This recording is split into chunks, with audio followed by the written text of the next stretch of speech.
Have you ever witnessed an adult deliberately knocking food out of a disabled child's hands?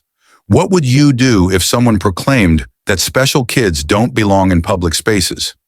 That's exactly what happened to my 8-year-old daughter Harper at what was supposed to be a welcoming community event in our new neighborhood, but Vicki Harrington had no idea who she was messing with. Let me tell you how a moment of cruelty led to justice that changed our entire community. I'm Maya Woodson, and this is what happens when you mess with the wrong mom. 3 months ago, Harper and I moved into Whispering Pines, an upscale gated community on the outskirts of Atlanta. After years of cramped apartment living, I had finally saved enough from my government salary to provide my daughter with a home that had accessible features, green spaces, and supposedly a welcoming community. Harper has osteogenesis imperfecta, commonly known as brittle bone disease. Her bones can fracture from the simplest activities most children take for granted. Despite having endured more pain in her 8 years than most adults face in a lifetime, Harper remains the brightest light in my world. Her custom wheelchair is decorated with vibrant painted flowers. Her own artwork and her smile could melt the coldest heart. Well, almost any heart. "Mommy, do you think I'll make friends here?" Harper had asked as we unpacked boxes in our new home. The question broke my heart a little at her previous school.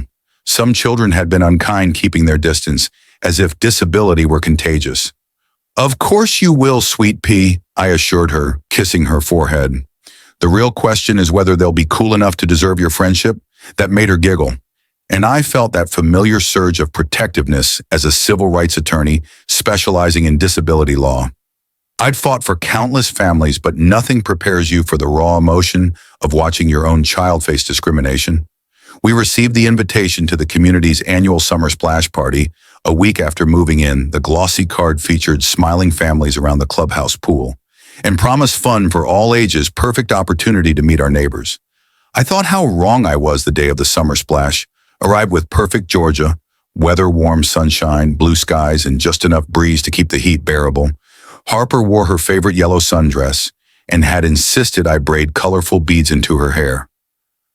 "I want to look extra special for my new friends," she explained, examining her reflection critically as we approached the clubhouse. I noticed the immaculate landscaping, the elegant water features, and the distinct lack of ramps I had to navigate Harper's wheelchair through the grass to reach the back patio. Not a great start, but I kept my lawyer observations to myself. Today was about Harper making connections, not me making waves. At least that's what I intended. The party was in full swing when we arrived. Children splashing in the pool, adults chatting in clusters with cocktails and long tables laden with a potluck feast. I recognized a few faces from the HOA. Welcome packet among them was Victoria Harrington, the HOA president, holding court near the buffet table. She was exactly as pictured in the newsletter. Perfectly coiffed blonde hair, tennis-fit physique, and a smile that didn't quite reach her eyes. Those eyes narrowed slightly when they landed on Harper's wheelchair. Deep breath, I reminded myself after years in courtrooms, facing down corporate lawyers and government officials. I'd developed a thick skin, but when it involved Harper, my mama bear instincts could override my professional cool. "Let's get some food, sweetie," I suggested, guiding Harper toward the buffet. A tall man with kind eyes stepped forward. "You must be new to Whispering Pines. I'm Dominic Ramirez. I teach science at the high school." He crouched down to Harper's level. "And who might you be, young artist?" He pointed to the flowers painted on her wheelchair. Harper's face lit up. "I'm Harper. Did you know that yellow flowers mean friendship and happiness?" "I did not know that," Dominic replied. "Seriously, I'm clearly talking to an expert." I watched gratefully as Harper chatted animatedly about her favorite art supplies. This was exactly what she needed to be seen as Harper. First, not as her disability. Our peaceful moment was short-lived. "The buffet is self-serve," came a clipped voice from behind us. Vicki Harrington had materialized, martini in hand. "There's quite a line forming." "We were just heading that way," I replied pleasantly, refusing to be baited. "Harper, ready for some lunch?" Harper nodded eagerly, and I helped navigate her wheelchair to the buffet line. I could feel Vicky's eyes boring into our backs. The buffet table was set high, too high for Harper to see the food options or serve herself another accessibility oversight. I began filling a plate for her, describing each option.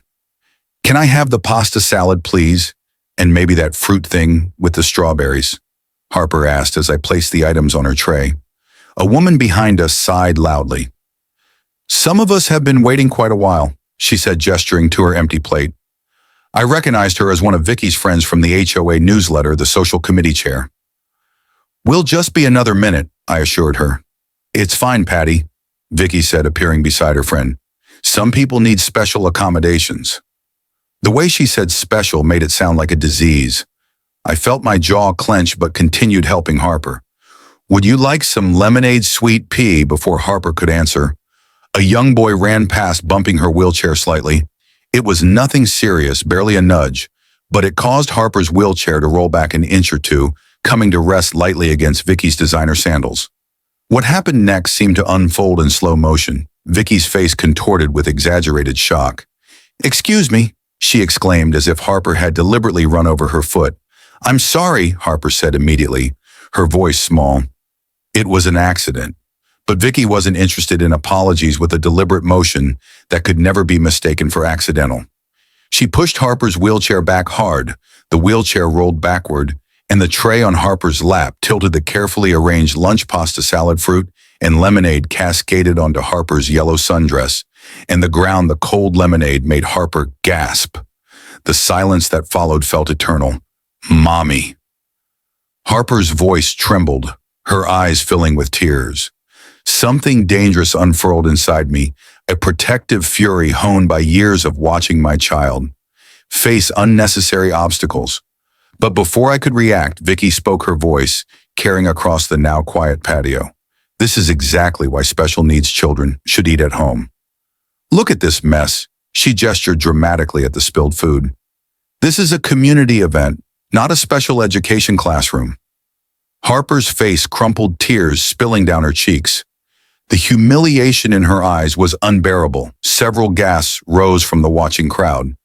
I moved to Harper, first kneeling beside her wheelchair. "It's okay, baby, accidents happen." I grabbed napkins to blot the worst of the spills from her dress, my hands trembling with suppressed rage. That was no accident. Dominic's voice cut through the tension. He held his phone up. "I started recording when I saw how you were looking at them. Vicky, I got it all." Vicky's face powled slightly before she recovered. "I don't know what you think you saw, but that wheelchair rolled into me. I simply protected myself from an 8-year-old girl." Another neighbor spoke up, a woman I hadn't met yet. "I saw what happened too. You pushed her." The crowd was murmuring now, dividing into camps. Some moved closer to Vicky while others came to stand near Harper and me. The polarization was immediate and telling. I stood slowly, my full height bringing me eye to eye with Vicky. Years of courtroom battles had taught me the power of controlled anger. "My daughter," I said, each word precise and measured, "apologize for accidentally touching your foot. What's your excuse for deliberately pushing a disabled child?" Vicky's nostrils flared. "I am the president of this HOA. I determine what's appropriate for our community events.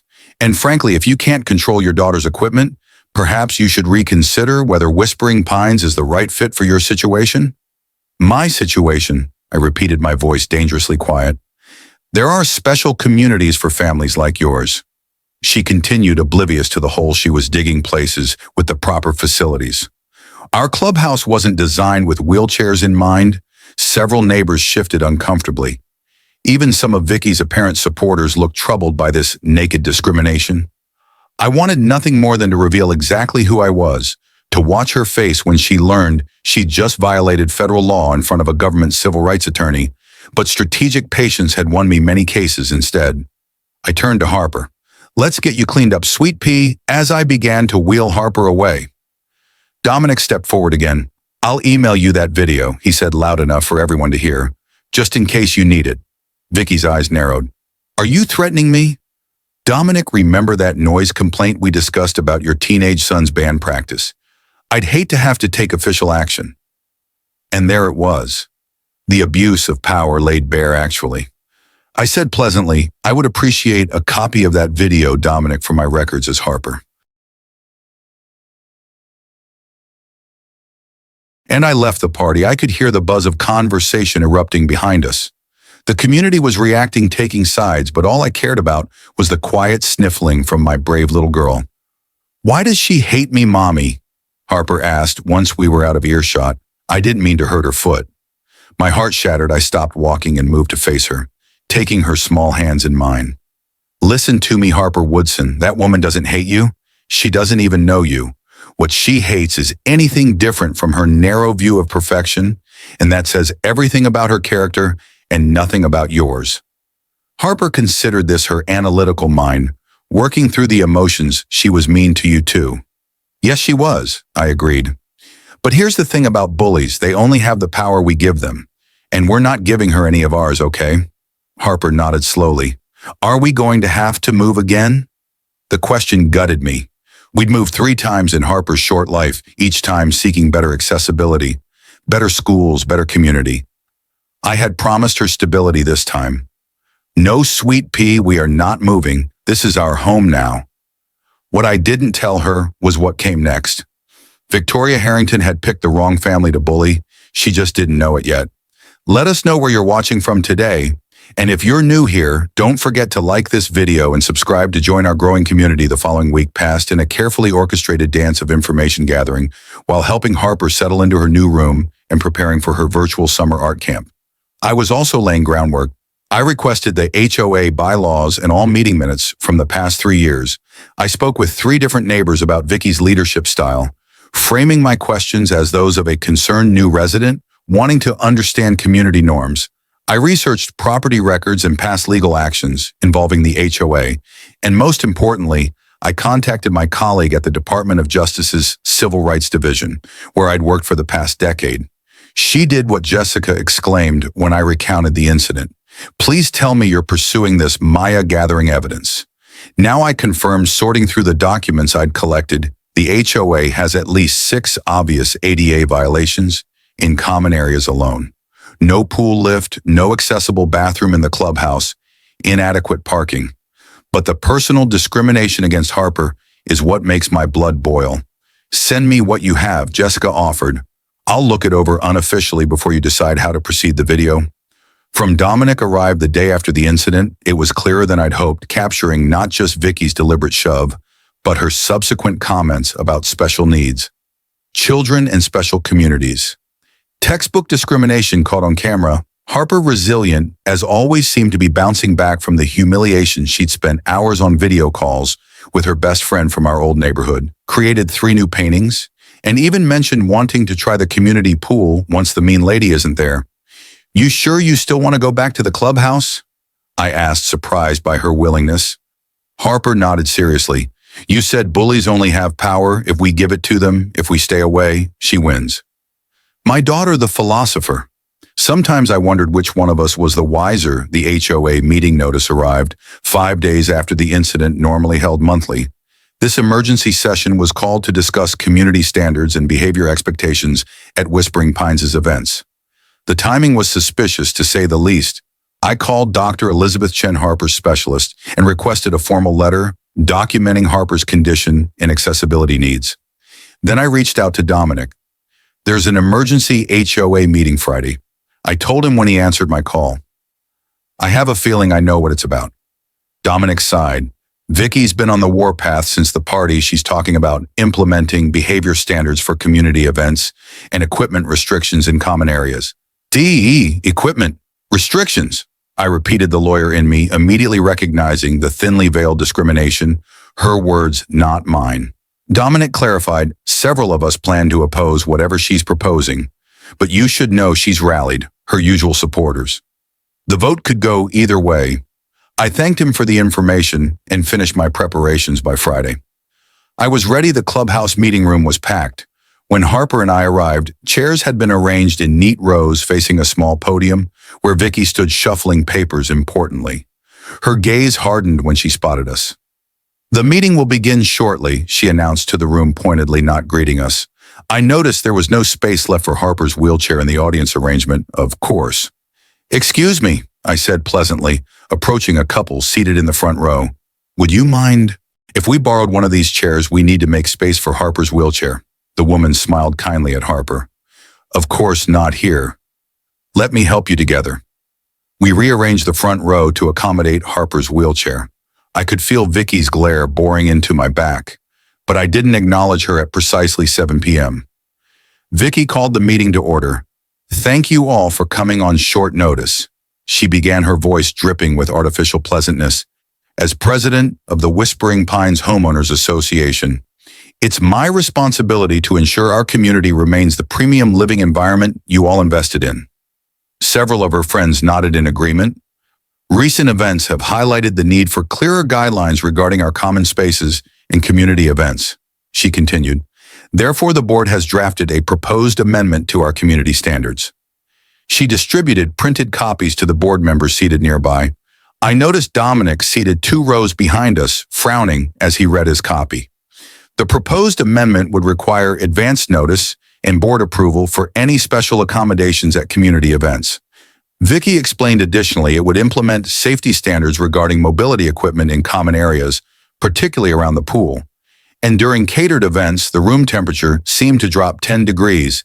Even some of Vicky's usual supporters looked uncomfortable. She was proposing restrictions that would effectively bar Harper from community events without explicit permission each time. "Are there any questions before we move to discussion and vote?" Vicky asked, her gaze deliberately avoiding our corner. My hand went up immediately. Vicky pretended not to see it. "Yes, Thomas." She acknowledged someone in the back instead.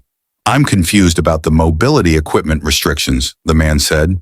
"Would that include baby strollers? My wife and I are expecting twins." Vicky's smile tightened.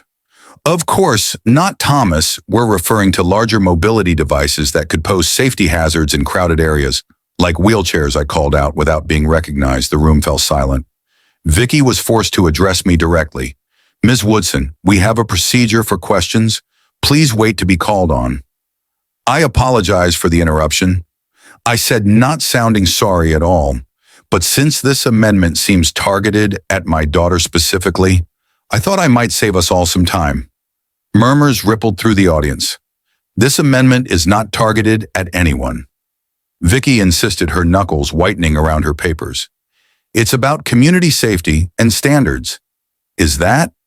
So I stood, slowly. Harper looked up at me, confused but trusting. I squeezed her shoulder reassuringly. "In that case, I have some relevant information to share with the community before this vote proceeds." I walked calmly to the center of the room. "Miss Woodson, you are out of order," Vicky snapped. "Only board members may address the full assembly during proposed amendments. Actually," I corrected her, "Section 73 of your bylaws states that any homeowner may speak for up to 5 minutes on issues directly affecting their property rights or access to common areas. I've timed this, so no need to worry." Vicky's mouth opened and closed. She hadn't expected me to know the bylaws better than she did. "My name is Maya Woodson." I began, turning to address the assembled neighbors. "My daughter Harper and I moved to Whispering Pines 3 weeks ago, as some of you witnessed at the Summer Splash event. Harper uses a wheelchair due to osteogenesis imperfecta, a condition that makes her bones extremely fragile." I paused, making eye contact with several neighbors who had been kind to us. What some of you may not know is that I am a senior trial attorney with the U.S. Department of Justice's Civil Rights Division, specializing in cases involving the Americans with Disabilities Act. The collective intake of breath was audible. Vicky's face drained of color. So when Mrs. Harrington deliberately pushed my daughter's wheelchair, causing her to spill food all over herself, and then announced that special needs children should eat at home, all of which was captured on video, she wasn't just being cruel, she was violating federal law. Dominic stood up, then phone in hand. "I have the video right here. If anyone would like to see it, that won't be necessary." Vicky cut in hastily. "Miss Woodson is exaggerating a minor incident." "Let's see the video," called a woman from the back. Others joined in, and soon the room was demanding to see the evidence. Dominic connected his phone to the clubhouse's projector system. The video began to play on the large screen behind Vicky's head. The footage was damning: the slight bump of Harper's wheelchair, her immediate apology, and then Vicky's deliberate shove played out in high definition. Harper's shocked face as the food spilled, followed by Vicky's sneering comments about special needs children and special communities silence any potential defenders. When the video ended, the room remained quiet for several heartbeats. The ADA, which prohibits discrimination on the basis of disability in places of public accommodation, including private HOA facilities open to residents and their guests. I reached into my briefcase and pulled out a folder. I've taken the liberty of preparing an assessment of current ADA violations at Whispering Pines. They include, but are not limited to, no pool lift for disabled access, insufficient accessible parking at the clubhouse, no ramp access to the main clubhouse entrance, and no accessible bathroom facilities in the pool area. I handed copies to each board member, saving Vicky's for last. Additionally, I've documented multiple instances where Mrs. Harrington has used her position to selectively enforce rules against certain residents, while ignoring violations by others, particularly her friends. This pattern of selective enforcement creates a hostile housing environment and potentially violates the Fair Housing Act. Vicky finally found her voice. These are baseless accusations. I've served this community faithfully for 3 years. Are you claiming the video is fake? I interrupted my voice level. That's not. It doesn't show the whole story, she sputtered. It shows you assaulting my disabled child and then openly discriminating against her. I replied, but there's more. I turned back to the community while researching the HOA finances. I discovered that this board approved spending $80,000 on landscaping improvements last year, but rejected a $12,000 proposal to add an ADA compliant ramp to the clubhouse. That decision wasn't just morally questionable, it was legally indefensible. The tension in the room was palpable now. One of the board members, an older gentleman I hadn't met yet, cleared his throat. Miss Woodson, what exactly are you requesting from the board? I'm not requesting anything. I clarified I'm informing you of your legal obligations before this situation escalates further. If this discriminatory amendment passes, I will have no choice but to file a formal complaint with both HUD and the Department of Justice, naming not just the HOA, but each board member individually. The threat of personal liability got their attention. Immediately, board members exchanged alarmed glances. However, I continued. I'd prefer resolution over litigation, so I'm offering an alternative. I distributed another set of documents. This one, a proposed ADA compliance plan for Whispering Pines. This outlines reasonable accommodations and modifications that would bring our community into compliance with federal law. It includes a 3-year implementation timeline and budget considerations that would minimize financial impact on residents. Dominic had moved to stand beside me, a clear show of support. Several other neighbors had joined him. And what about Vicky? Someone called out she pushed a child. The focus shifted back to Vicky, who was now visibly sweating despite the air conditioning. Mrs. Harrington's actions toward my daughter were unacceptable, I acknowledged, but rather than pursue personal legal action against her, I would be satisfied with 3 conditions: a public apology to Harper, her resignation from the board, and her participation in disability sensitivity training. Vicky's eyes bulged. This is extortion. You can't force me to resign. No one's forcing anything, I replied calmly. You have choices: resign voluntarily or face potential litigation and a formal ethics complaint that would become public record as a real estate agent. I imagine that could impact your business significantly. Someone had clearly done their homework on Vicky's profession. Her primary income came from selling homes in upscale communities just like this one. A public record of discrimination against a disabled child would be devastating to her career. The older board member spoke again. I move that we table the proposed amendment indefinitely and review Ms. Woodson's compliance plan as an alternative. Second, called another board member quickly. Vicky stood isolated now, her support crumbling in real time, all in favor. The older man asked. A forest of hands rose. Nearly every resident present. Motion passes. He declared, not bothering to count the sparse opposition. Now regarding Mrs. Harrington's leadership, what followed was painful but necessary. The board voted to accept Vicky's voluntary resignation, which she submitted through clenched teeth. They appointed the older gentleman, Walter Richardson, their learned, as interim president until proper elections could be held. As the meeting concluded, neighbors surrounded Harper and me. Some apologized for not intervening at the party. Others praised my handling of the situation. A few shared their own stories of run-ins with Vicky's selective rule enforcement. Dominic approached with a woman I hadn't met, Maya. This is my wife, Sophia.